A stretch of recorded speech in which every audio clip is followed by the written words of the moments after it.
Hello everyone, welcome to my channel. I hope you're having a wonderful day. Before I get into the video, I did want to mention my website, CoreyFrankCreates.com.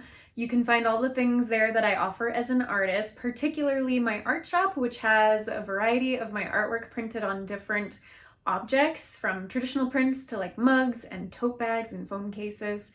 And then also is my weekly email newsletter. If you scroll to the bottom of any page on my website, you can put your name and email in there and then check your inbox or spam or junk folder for the confirmation link. And once you click that link, you will get a weekly email newsletter from me every Friday. So again, that's CoreyFrankCreates.com. I'd really love it if you go and check it out.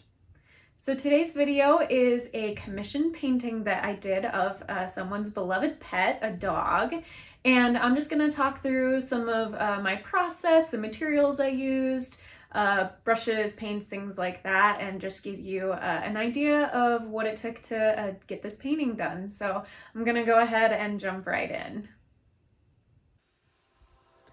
So you can see I started out with an outline sketch in the background, and I used the grid method to make sure it was very accurate with the proportions and as close to the reference image as possible.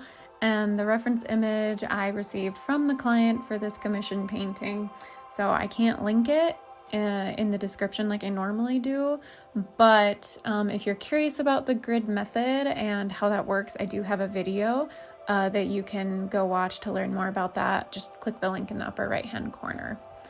But I am starting out with I started out with the eye, and I'm using fairly fine detail brushes. The initial brush I used was a size 0, very small, fine. It comes to a very fine tip, round brush, so I could really get that tiny eye, just paint those details. And now I'm using, funny enough, this brush is also a size 0, but it is much larger. So this brand, Flydom Art, or at least this particular series of brushes, runs very large. This is probably more like a size 4 brush compared to most other brands that I've seen. So just be aware of that if you're trying out a painting like this, or just wanting to learn more about sizes of brushes. Sometimes they can vary across brands. So I would say this is probably more typical of a size 3 or 4 round brush. And I'm using mostly a combination of black, some Payne's gray, which is a very, very dark grayish blue, as well as some sienna brown, which is a really, really dark brown.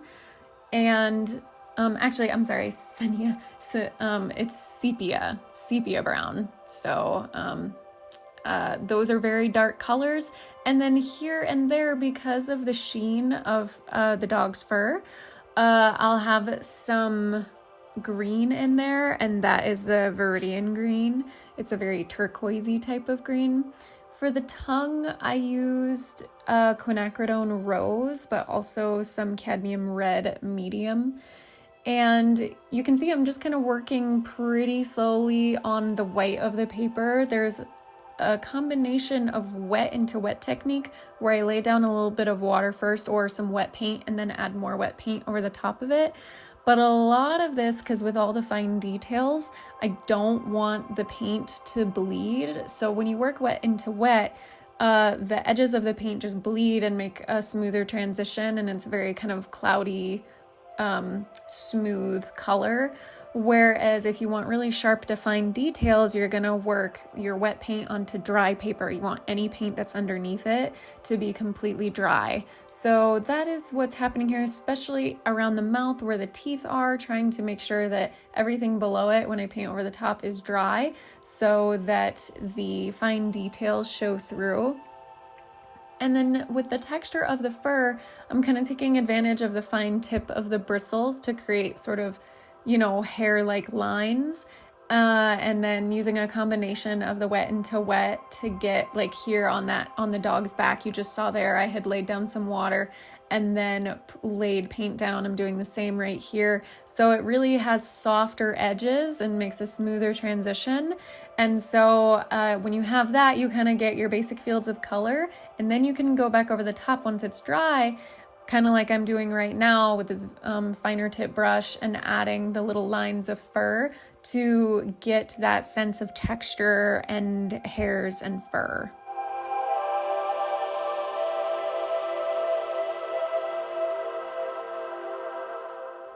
There is, oh, sorry, I'm now back to the here it is. The black handled brush is the really tiny brush, size 0. That is more typical of your really, really small, fine pointed brush.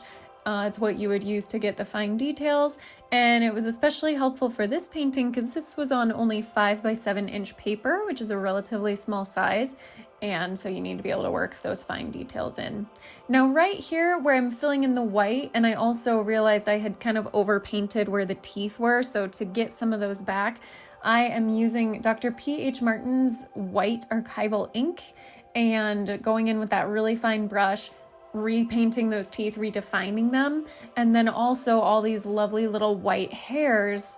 I was able to add that in with that detail. And going back and kind of putting some of the paint over. If you've seen any of my other videos, you know I talk a lot about layering, especially with watercolor, but it's the same with a lot of different paints. And when you want to achieve realism, building up layers so that you get your darkest darks really, really dark, and then maintaining your lightest lights. And like you saw, some of that, it's not realistic to maintain every light hair, so you can use some other mediums like ink or gouache paint, the water-based mediums, over the top to get some of those white highlights or white hairs back. So, but really the point of building up the layers is so that you have really good contrast between your darkest darks and your lightest lights.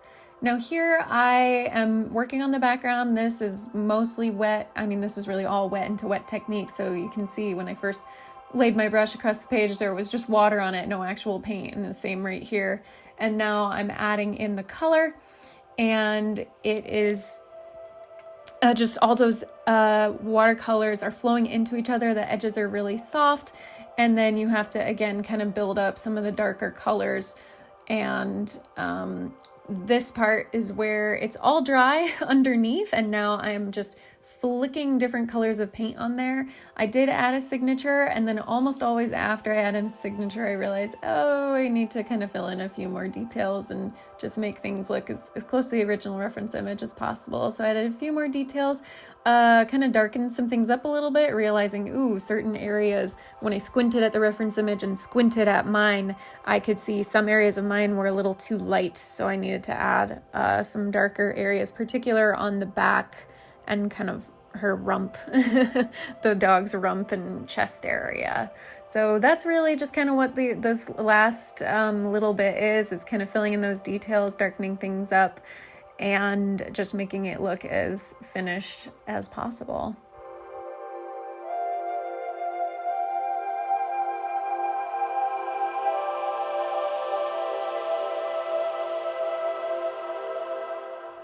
You can see I added some more hair-like details in there and variations in the fur.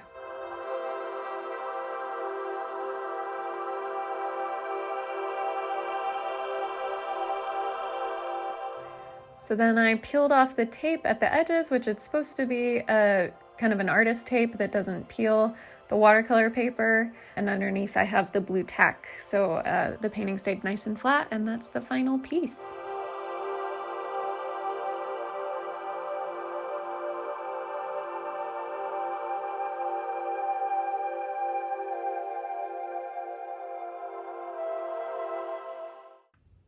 Thank you so much for watching. I hope you enjoyed that video. If you did, please give it a thumbs up. Go ahead and subscribe to my channel if you haven't already. I'd really appreciate it. Until my next video, be kind to yourself, be kind to others, God bless, and I'll see you soon.